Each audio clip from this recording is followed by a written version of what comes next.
Je vous propose d'entrer dans le temps de culte. Le psalmiste déclare « Les cieux proclament la gloire de Dieu. La voûte étoilée révèle ce qu'il a fait.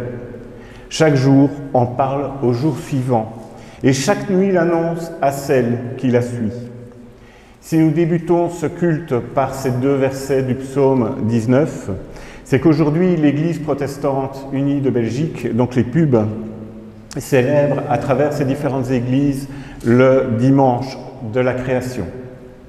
Alors chers frères et sœurs, soyez les bienvenus dans ce moment d'écoute de la parole, de louange et de prière où nous rendons grâce à notre Père éternel pour sa création.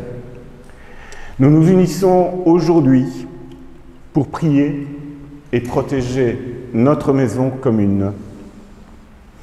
Mais aussi, nous nous réunissons pour nous aider à écouter les voix de ceux qui sont réduits au silence. Et il y a de très nombreuses voix qui sont réduites au silence. Ce sont celles des individus, des espèces et des écosystèmes qui ont déjà définitivement disparu.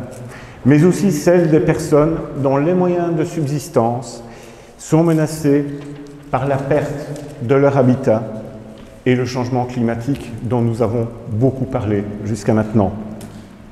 Certains premiers écrits chrétiens font référence au concept de la création comme s'il s'agissait d'un livre dans lequel on peut lire toute la connaissance de Dieu.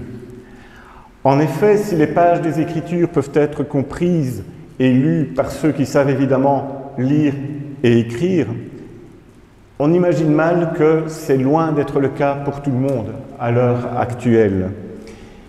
Et la création est définie comme étant le moyen qui permet véritablement à tout le monde, y compris toutes les personnes qui ne peuvent ni lire ni écrire, de découvrir l'univers et de découvrir toute la gloire de Dieu.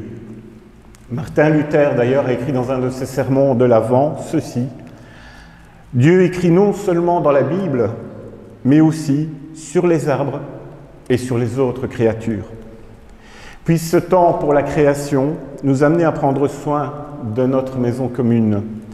Puisse aussi le temps de prière qui va prendre place maintenant nous amener à être l'occasion pour nous, tous par nos vies, par nos paroles et par nos actes, de proclamer la bonne nouvelle sur toute la terre, par la grâce de notre Père éternel. Et je vous propose de rentrer dans ce temps de prière. Père éternel, de ta communion d'amour, ta parole est sortie pour créer une symphonie de vie qui chante tes louanges. Tu as créé la terre pour qu'elle donne naissance à une diversité de créatures qui te louent dans leur être. Jour après jour, elle répand la parole. Nuit après nuit, elle révèle ta connaissance. Tu as appelé les êtres humains à cultiver et à entretenir ton jardin. Tu nous as placés dans des relations justes avec chaque créature afin que nous puissions écouter leur voix et apprendre à préserver les conditions de vie. Mais nous reconnaissons, oui, nous reconnaissons que nous nous sommes repliés sur nous-mêmes. Nous avons trop souvent fermé nos oreilles aux cris de ta création, des forêts qui brûlent et qui sont rasées, ainsi que des cris des animaux qui fuient les feux de l'injustice que nous avons allumés en refusant de t'écouter. En ce temps pour la création, nous prions pour que tu nous appelles comme le buisson ardent avec le feu vivifiant de ton esprit. Puisses-tu ouvrir nos oreilles et remuer nos cœurs. Apprends-nous à contempler ta création et à écouter la voix de chaque créature qui déclare ta propre gloire. Incite-nous en tout temps à suivre le chemin du Christ, ton Fils et notre Seigneur, en apprenant à marcher sur cette terre, dans le but ultime d'éteindre les feux de l'injustice, à la lumière de ton amour guérisseur qui protège notre maison commune. Et c'est au nom de celui qui est venu proclamer la bonne nouvelle à toute la création, Jésus-Christ, que nous te prions. Amen. Et je vous propose de débuter notre louange chantée avec Yann et le psaume de la création.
J'aimerais peut-être maintenant vous conter ou vous raconter une toute petite histoire. Et cette petite histoire a été écrite par Bruno Ferrero. Elle se passe le 7e jour de la création. Vous savez, ce jour où Dieu se reposa de toute l'œuvre qu'il avait faite. Et voici ce qui s'est passé ce 7e jour. Le 7e jour, Dieu ayant achevé la création, déclara que ce jour serait fête. Tous les êtres nouvellement créés décidèrent alors d'offrir à Dieu le plus beau des cadeaux qu'ils pourraient trouver. Les écureuils apportèrent des noix et des noisettes, des lapins apportèrent les radis tendres et des carottes, évidemment. Les brebis apportèrent de la laine moelleuse et chaude, et les vaches, du lait mousseux et crémeux. Des milliards d'anges alors formèrent une couronne et chantèrent une sérénade céleste. L'homme, quant à lui, attendait son tour très préoccupé. Que pourrais-je bien lui offrir, moi? Alors d'accord, les fleurs ont leur parfum, les abeilles font du miel, et même les éléphants ont proposé à Dieu de l'arroser pour lui donner une douche rafraîchissante. Mais moi, qu'est-ce que je peux bien lui apporter? Pour gagner un peu de temps, l'homme s'était déplacé au bout de la file et continuait à réfléchir. Et toutes les créatures défilaient devant Dieu et déposaient leurs cadeaux. Lorsqu'il ne resta plus que l'escargot, la tortue et ce fainéant de paresseux devant lui, l'homme fut alors pris d'une immense panique, parce que son tour arriva. Alors, il fit ce qu'aucun autre animal n'avait osé faire. Il courut vers Dieu, sauta sur ses genoux, il l'embrassa et lui dit « Je t'aime, Seigneur ». La face de Dieu s'illumina alors, et toute la création comprit que c'était l'homme qui avait offert le plus beau des cadeaux, et elle explosa en un Alléluia cosmique. Ce tableau et ce conte très court permet, et c'est très important, d'unir la création à l'amour inconditionnel et spontané. Et je crois que s'il ne fallait retenir qu'une seule vérité de ce conte, c'est qu'il n'y a pas d'amour sans création et il n'y a pas de création sans amour. Je vous invite à la prière. Ô Dieu, dans ton infini amour, détourne-nous de notre désir de nous replier sur nous-mêmes, de refuser d'entendre les voix de nos co-créatures. Appelle-nous à nouveau, ouvre nos oreilles, rassemble-nous dans des relations de soins et d'écoute mutuelle. Éclaire-nous par ton esprit qui renouvelle la face de la terre. Au nom de Jésus, Amen. Et nous allons continuer notre méditation avec le chant infiniment grand.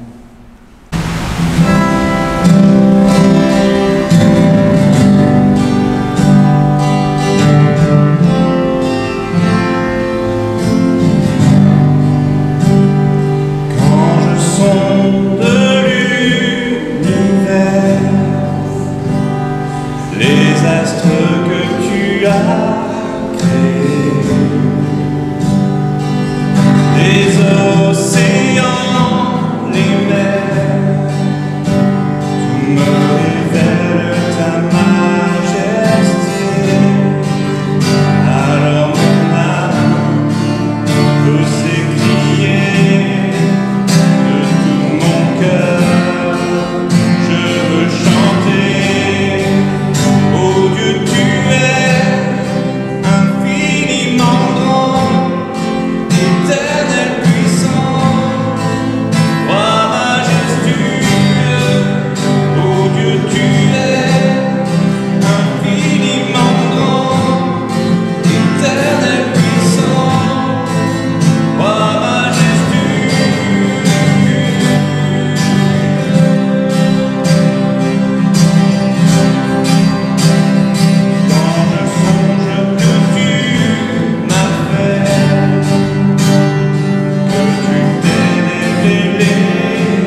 Je crois.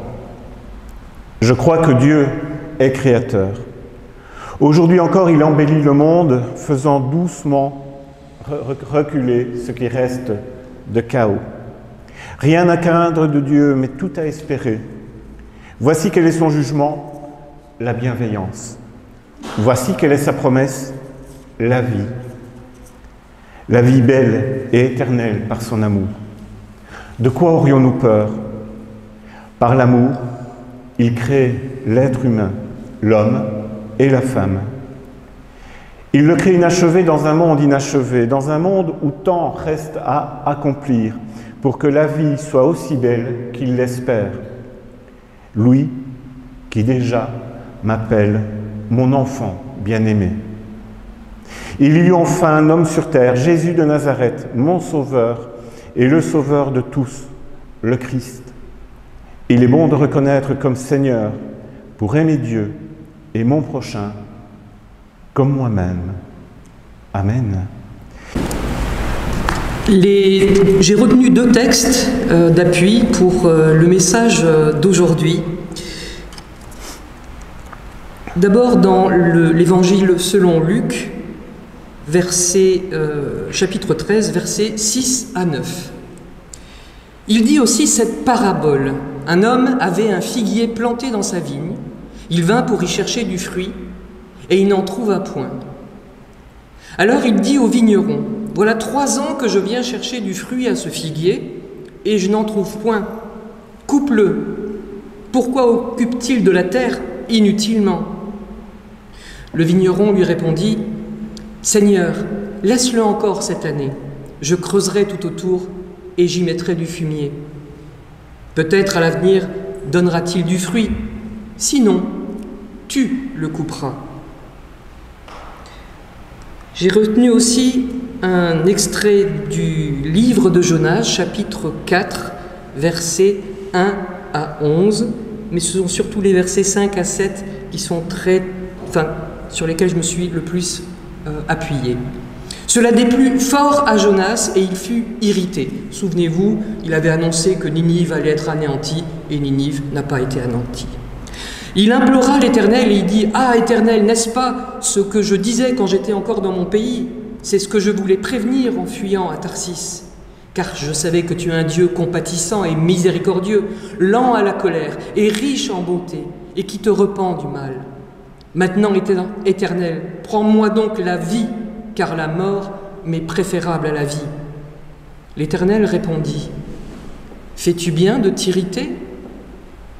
Et Jonas sortit de la ville, et il s'assit à l'orient de la ville.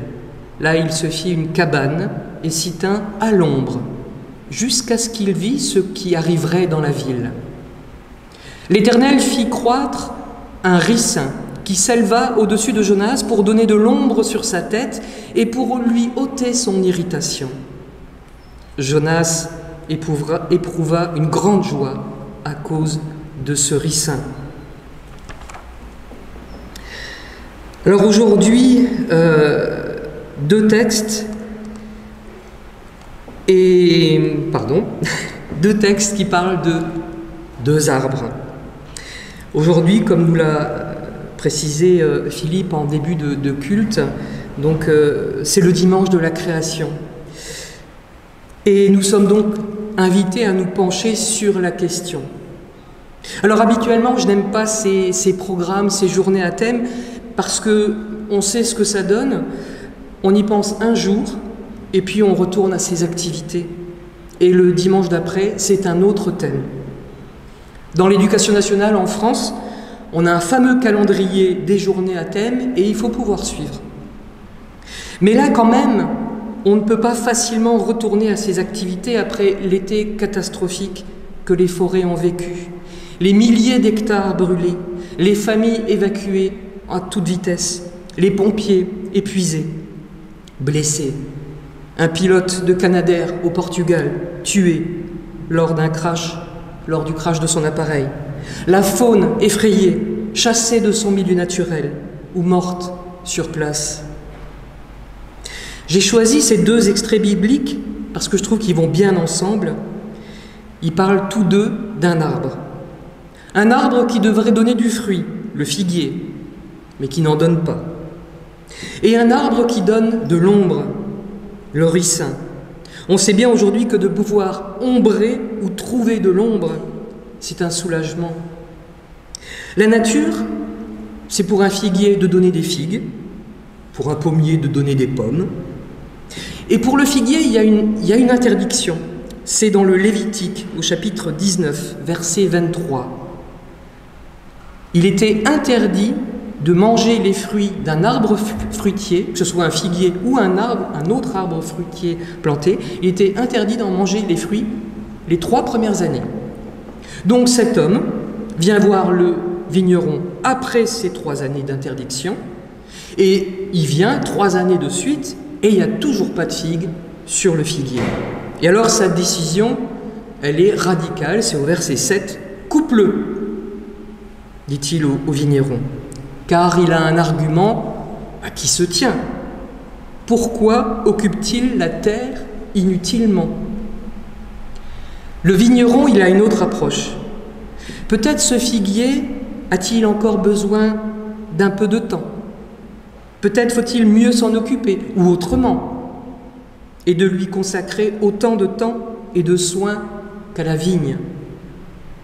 Peut-être que le vigneron va demander à ses voisins vignerons « Et toi, que devient ton figuier dans ta vigne? Que fais-tu de particulier pour le soigner ?» C'est d'ailleurs ce que parfois on fait ici entre nous, entre jardiniers amateurs. On se questionne, on se donne des conseils, on se donne des trucs. Et je me souviens par exemple que l'an dernier, Philippe et moi, on avait dû arracher tous nos pieds de tomates qui étaient tous attaqués par le mildiou. On en avait parlé à Christian, ici, de Christian et Jacqueline, et lui, il avait beaucoup moins de mal parce que ces plants de tomates, il les avait mis dans une serre. Pour nous, c'était pas possible, mais bon, voilà, on s'est échangé des conseils pour réduire les risques. Mais si on va un peu plus loin que le figuier, et qu'on se dit que le figuier, c'est moi, que suis-je invité à faire dans ma vie privée ? Dans ma vie professionnelle, mais aussi dans ma vie citoyenne, pour donner le meilleur de moi et au final faire le job. Car c'est tout un ensemble. Je ne peux pas mettre ces différents aspects de ma vie dans des tiroirs. Un tiroir quand je vais au culte, et je me comporte d'une certaine manière. Un tiroir quand je suis au travail, où je peux être parfois un manager très méprisant, qui conduit les gens au burn-out. Un tiroir quand je consomme, que je fais couler de l'eau, que je trie mes déchets. Non, c'est un packaging. Et le job, c'est de faire en sorte que l'ensemble soit cohérent. Alors bien sûr, tout le monde va dire « Ah, moi j'aime la planète, j'aime les animaux. » Mais concrètement, comment ça se voit dans mon comportement ? Car l'homme, lui, à la différence du pommier ou du figuier, il n'est pas déterminé à quelque chose. Enfin si, il a reçu du Seigneur à travers les Écritures une ligne de conduite.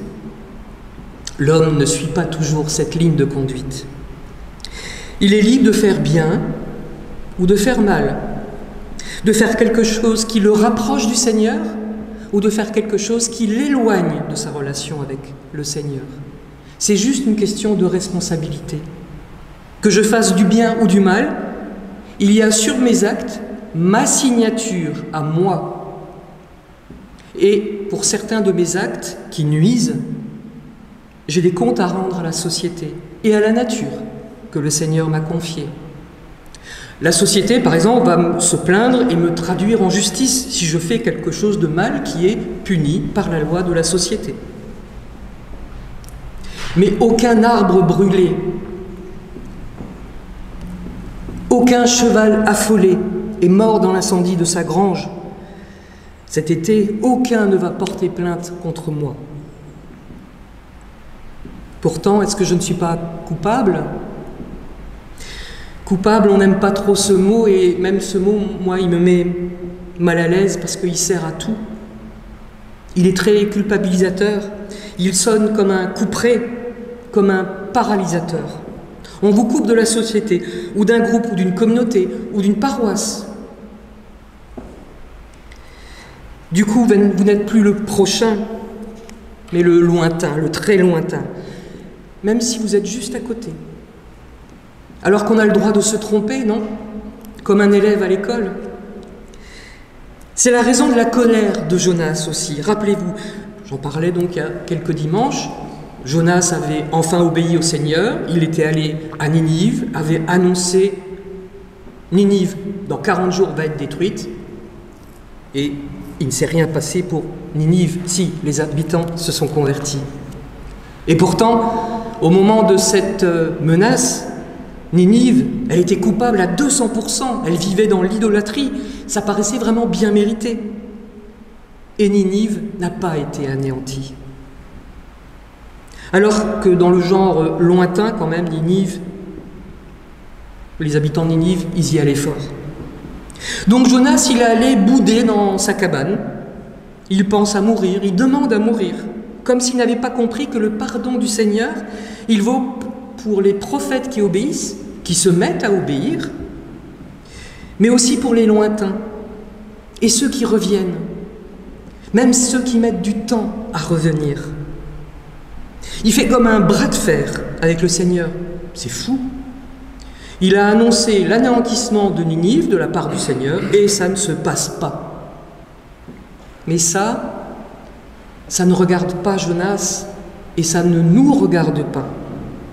Je suis qui, moi, pour dire que un tel, il a fait plutôt bien, ou l'autre a fait plutôt pas bien? Je dis ça très sérieusement parce que tous les jours, on est tenté de mettre dehors de notre cercle des personnes selon nos critères. Dieu seul est juge. Et le Seigneur fait comprendre ça à Jonas grâce à un arbuste. C'est au verset 6. Et même face à un Jonas qui se lance dans ce bras de fer avec le Seigneur, qui montre sa colère contre le Seigneur, eh bien, le Seigneur, il est patient et il donne un message de douceur. Il fait croître un ricin qui s'éleva au-dessus de Jonas pour donner de l'ombre sur sa tête et pour lui ôter son irritation. Jonas était mécontent, même en colère, et le Seigneur veut ôter son irritation. Comme s'il lui disait « Tu es en colère, calme-toi à l'ombre, et je fais pousser un ricin au-dessus de ta tête pour te faire encore plus d'ombre que ta cabane. » Alors comme pour le figuier qui met du temps à donner du fruit et à qui le vigneron va laisser du temps, le Seigneur laisse du temps à Jonas pour calmer sa colère et le faire réfléchir. Le figuier, pareil, le vigneron ne va pas le couper, il tient tête au propriétaire. Laisse-le encore cette année, je creuserai tout autour et j'y mettrai du fumier. Le vigneron va donc changer sa manière de cultiver. Il se met à l'écoute du figuier. Quelque chose lui manque peut-être. Le vigneron va y remédier. Je reviens à nos actes d'aujourd'hui entre le bien et le mal, parce que la distinction à vue d'homme, elle est beaucoup moins évidente qu'il n'y paraît. Surtout, par exemple, en matière technologique. Ce que je fais aujourd'hui et que je pense être bien, peut-être que demain, ça ne sera pas bien. Un exemple, les voitures électriques. Cet engouement pour les voitures électriques. On se dit que c'est propre, écologique, tout va bien, qu'on a trouvé une alternative raisonnable aux énergies fossiles ou nucléaires. Mais quand on y réfléchit, demain, voilà, qu'est-ce qu'on fait pour recycler les batteries? Et puis, pour être fabriquée en amont, cette voiture électrique, elle a exploité la planète. On a utilisé des minerais, des composés chimiques. Il faut la recharger. Et une voiture électrique, j'ai vu quelque part qu'elle devient enfin moins polluante qu'une voiture à essence après, là j'avais du mal avec le chiffre, parce qu'évidemment les 75 c'est toujours pour moi, elle devient moins polluante après 7 ans, 75 000 km. Donc on a le temps. Mais pas la Terre. La Terre n'a pas le temps. C'est complexe. Notre planète n'est pas un réservoir de ressources illimitées. Donc pour vivre sur la Terre, à 7 milliards d'humains, il y a des choix à faire, des modèles à repenser. Il est impossible de faire l'autruche. Alors certains s'y essayent, en niant la réalité, fake news, ou en remettant en cause les discours scientifiques, fake news, ou en pointant du doigt le fameux homme politique qui s'est déplacé en jet privé. Ça, c'est l'exemple type. Donc moi, je ne fais rien parce qu'il y en a un qui se promène en jet privé. C'est vrai que se déplacer en jet privé, c'est pas très discret. Et il y a quelques jours, j'ai vécu une petite histoire très dérangeante. Sur la route, pas très loin de chez moi, je vois une voiture mal garée sur le côté. Un monsieur âgé en sort avec difficulté, il marche difficilement. Je me dis, mince, il a dû faire une embardée avec la voiture et il est en train de sortir pour constater les dégâts. Peut-être qu'il a besoin d'aide. Bon, allez. J'ai fait demi-tour sur le rond-point suivant pour revenir à sa hauteur et pour lui demander s'il avait besoin de quelque chose. Non, il n'avait besoin de personne. Il était en train de vider sa poubelle verte dans les buissons du talus. Ni vu ni connu. Pas vu, pas pris. Enfin, moi je l'ai vu. J'ai pas su réagir, je le regrette. J'ai continué ma route. Alors on va se dire, on ne peut pas mettre d'un côté le jet privé et la poubelle privée dont on se débarrasse comme ça en douce. Un monsieur âgé qui se débarrasse de sa poubelle par paresse, un politicien qui se déplace en jet privé par paresse. Je mets les deux choses sur le même plan. Est-ce qu'il n'y aurait pas une autre manière de fonctionner? Est-ce que l'Église a sa place à prendre dans la réflexion qui est urgente et dans ses actes non moins urgents? Pour réfléchir à cette question, une fois n'est pas coutume, je vais vous raconter une petite histoire. Et là, Philippe m'a dit, mais moi aussi, j'en fais une petite histoire. On a comparé, je dis, ouf, c'est pas la même. C'est un saint homme qui tenait un jour une conversation avec Dieu. Il lui dit, « Seigneur, j'aimerais savoir comment est le paradis et comment est l'enfer. » Dieu conduisit le saint homme vers 2 portes. Il ouvrit l'une des portes et lui permit de regarder à l'intérieur. Au milieu de la pièce, il y avait une immense table ronde, et sur cette table, il y avait une grosse marmite contenant un ragoût à l'arôme délicieux. Le saint homme salivait d'envie. Les personnes assises autour de cette table et autour de cette marmite, elles étaient maigres, livides et malades. Elles avaient l'air affamées. Elles tenaient des cuillères aux très longs manches. Attachées à leurs bras, toutes pouvaient atteindre la marmite de ragoût et prendre une cuillerée. Mais comme le manche de la cuillère était plus long que leurs bras, elles ne pouvaient pas ramener la cuillère à leur bouche. Le saint homme frissonna à la vue de cette misère et de cette souffrance, et Dieu dit, « Tu viens de voir l'enfer. » Dieu et le saint homme se dirigèrent vers la seconde porte. Dieu l'ouvrit. La scène était identique à la précédente. Il y avait la grande table ronde, la marmite de délicieux ragoûts qui sentait tellement bon, et les personnes autour de la table étaient également équipées de cuillères aux longs manches. Cette fois-là, cependant, les gens étaient bien nourris, replets, bien dodus, souriants, et ils se parlaient les uns aux autres en riant. Il y avait une super ambiance.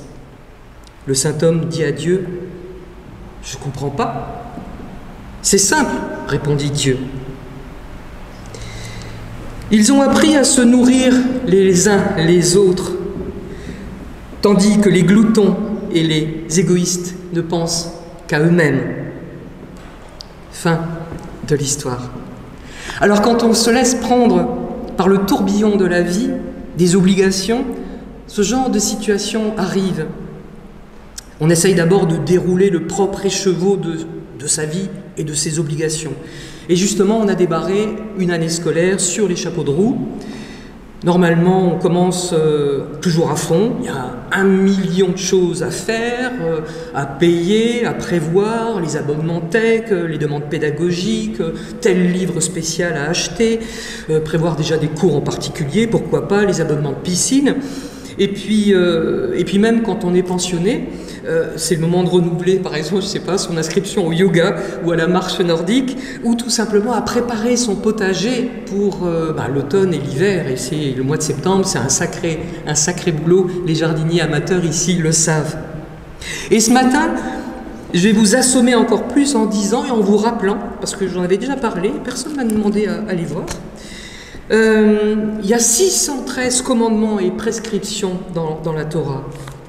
Je les ai toujours dans mon classeur, en plus des 10 commandements de la Torah. Et c'est beaucoup. J'ai envie de dire quand même que beaucoup nous concernent. Il ne faut pas être juif pour cela. Et ce qui est intéressant dans ces commandements, c'est que certains concernent des interdits. Ne fais pas ci, ne fais pas ça. Mais il y a aussi des commandements, des prescriptions qui disent « fais ceci, fais cela ». Par exemple, la prescription numéro 67 dit de ne pas pratiquer la magie, tandis que la prescription 496, c'est toujours pour moi, dit qu'il faut aider autrui à retirer le fardeau d'une bête qui ne peut plus le porter. Et concernant la terre, il y a quelques prescriptions vraiment intéressantes. Laissez la terre se reposer durant l'année sabbatique, qui tombe tous les 7 ans, en ne faisant aucun travail qui ne promeuve la croissance. Ne pas travailler avec les arbres pour produire des fruits cette année. La terre, elle aussi, elle a droit au repos. Et comme la terre, elle se partage, il y a aussi une prescription pour ne pas tout garder pour soi. Laissez un coin du champ non taillé pour le pauvre. C'est dans Lévitique. Pourtant, le livre du Lévitique, on dit toujours que c'est le livre qui est bien, qui n'incite pas à la joie de vivre. Laissez des glanures. Laissez les gerbes oubliées dans les champs.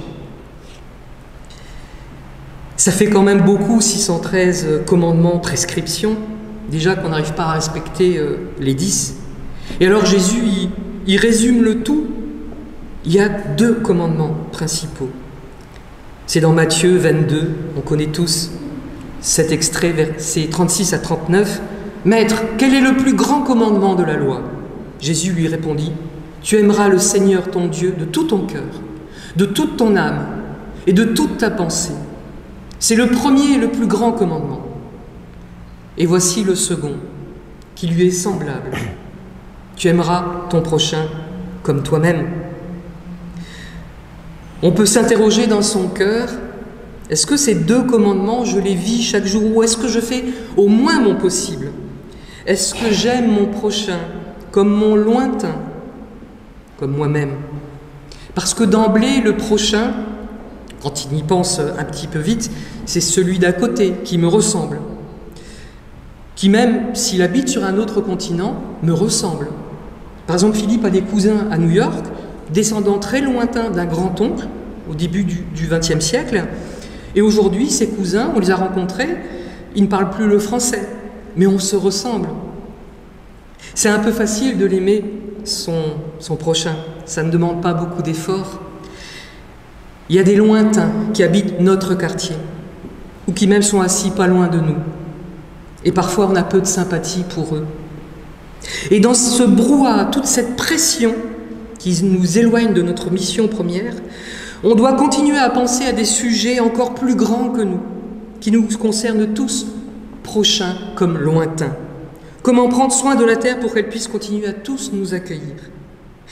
Dans une prédication que j'ai lue de la pasteure Laurence Berlot de l'église de Montrouge, dans la région parisienne, j'ai lu ceci, ça m'a interpellé. Elle parle d'un livre qui propose d'imaginer notre assiette avec son contenu, et de penser à tous les lieux par où sont passés les aliments, ainsi que les personnes qui ont participé à cette chaîne. Le riz a été ramassé dans une rizière, le poulet vient peut-être du Brésil, les fruits ont été cueillis mécaniquement ou manuellement, ils ont été stockés, transportés. Nous ne possédons rien. Tout nous est donné gratuitement par le Seigneur. À nous d'en prendre soin et de garder la création. J'avais déjà parlé de cette notion de garder la création dans le sens de conserver, de prendre soin, c'est-à-dire donc de ne pas exploiter, de ne pas fatiguer. Tout le contraire de l'agriculture intensive qui veut tirer un maximum de la terre, un maximum des animaux, à tout prix. Alors bien sûr, les hommes politiques, les politiques publiques plutôt, ont pendant longtemps favorisé ce type d'économie. Et les agriculteurs se sont endettés, les éleveurs se sont endettés pour acheter du matériel ad hoc. Et puis aujourd'hui on leur dit stop. Ils ont du mal à arrêter parce que les dettes, elles continuent de courir. C'est complexe de voir plus loin. Mais la foi nous permet de résister, c'est-à-dire de ne pas perdre espoir. La terre souffre et nous souffrons avec elle. Nous avons besoin de la terre pour survivre et la terre a besoin de nous pour survivre. Comme dans l'histoire de l'enfer et du paradis, c'est quoi la différence? C'est quoi l'autre manière de fonctionner? Ils ont appris à se nourrir les uns les autres. Et dans se nourrir les uns les autres, moi je ne pense pas que à la nourriture partagée, mais au partage d'abord, à une meilleure répartition des ressources, où chacun fait sa part, au partage de l'amour, à la diffusion de l'amour envers le lointain, envers le prochain. Et de cette terre qui nous est confiée par le Seigneur pour que nous en prenions soin sans la fatiguer, car la terre est précieuse. Et en conclusion, j'aimerais partager avec vous ce poème de Charles Singer, qu'on connaît bien ici, à travers ces poèmes qu'on lit souvent. Et j'aime à rappeler que Charles Singer a été un aumônier doux et compatissant, très éducateur au temps de mon adolescence à Strasbourg. J'ai choisi ce texte car il rencontre des multiples aspects de la création avec l'amour qui en découle, avec la beauté qu'il faut saisir. Voici le poème de Charles Singer. Pluie et diamants taillés, rosée et fragments de cristal, nuées et touffes de coton, éclairs et striures de feu. Et vous, tous les enfants, vous, le chant de sa splendeur. Soleil et diadème doré, ours grandes et petites, cygnes, vierges et Andromède, Saturne et anneaux de roi. Et vous, toutes les femmes, vous, la musique de sa splendeur.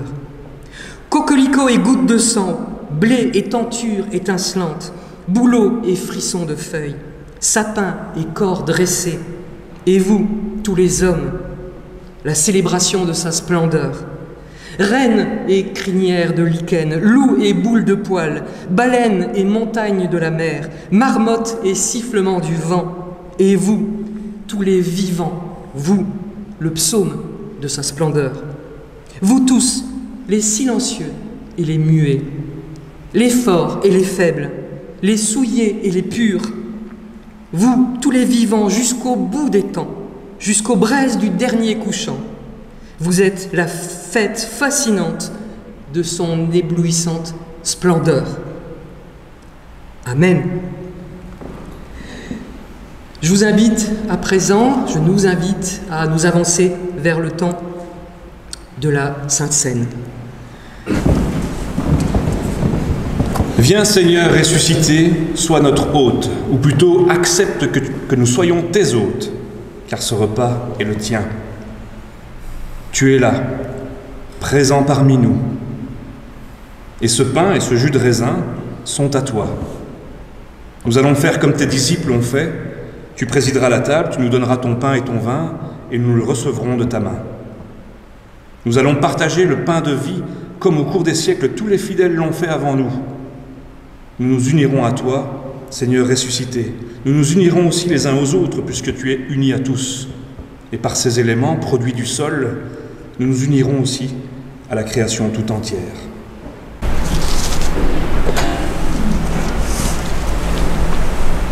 L'heure venue, il se mit à table et les apôtres avec lui. Il leur dit : « J'ai vivement désiré manger cette Pâque avec vous avant de souffrir. Car je vous le dis, je ne mangerai plus jusqu'à ce qu'elle soit accomplie dans le royaume de Dieu. » Il prit la coupe, rendit grâce et dit : « Prenez ceci, partagez-le entre vous, car je vous le dis, je ne boirai plus désormais du fruit de la vigne, jusqu'à ce que vienne le royaume de Dieu. » Puis il prit du pain, après avoir rendu grâce, il rompit, et il leur donna en disant, « C'est mon corps qui est donné pour vous. Faites ceci en mémoire de moi. » Il fit de même avec la coupe après le dîner en disant, « Cette coupe, c'est la nouvelle alliance en mon sang qui est répandue pour vous. » Père, si ton esprit ne vient ouvrir nos oreilles et nos yeux, il n'y aura ici rien qu'un peu de pain et qu'un peu de jus de raisin. Fais en toi-même les signes dont notre foi a besoin pour que ton Fils, Jésus-Christ, soit source et pain de notre vie. Nous sommes avides de posséder, de conquérir, de consommer, mais la vraie vie, c'est entrer dans ton amour, dans ta joie créatrice. Nous voici pour être gagnés par toi et pour renaître à l'image de celui qui s'est donné lui-même pour nous, afin que nous ayons la vie par lui. Amen. Manger ce pain et boire ce jus de raisin, c'est manger avec le ressuscité. C'est entrer dans le festin du royaume. Venez, nous dit-il, car tout est prêt, chacun est invité. Alors si ce matin vous ne souhaitez pas communier, vous pouvez laisser juste passer les éléments qui vont circuler. Je ne pense pas qu'il soit nécessaire de rappeler d'autres choses, on est bien. Je suis le pain de vie. Celui qui mange de ce pain n'aura jamais faim.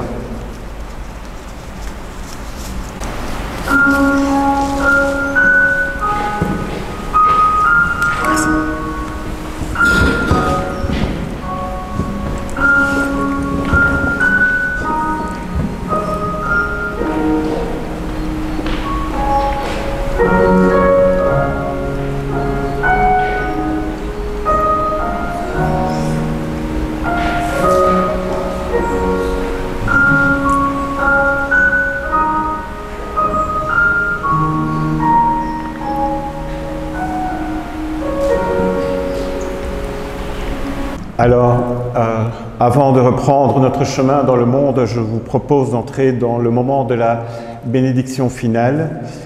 Et sentez-vous libre de vous lever maintenant si vous le désirez, ainsi que pour le chant qui suivra et qui sera « Vous bondirez de joie ». Seigneur, en ce moment où notre communauté s'apprête à reprendre son chemin vers divers horizons, permets-nous d'ouvrir tout au long de cette semaine notre regard vers toi ainsi que vers ta création.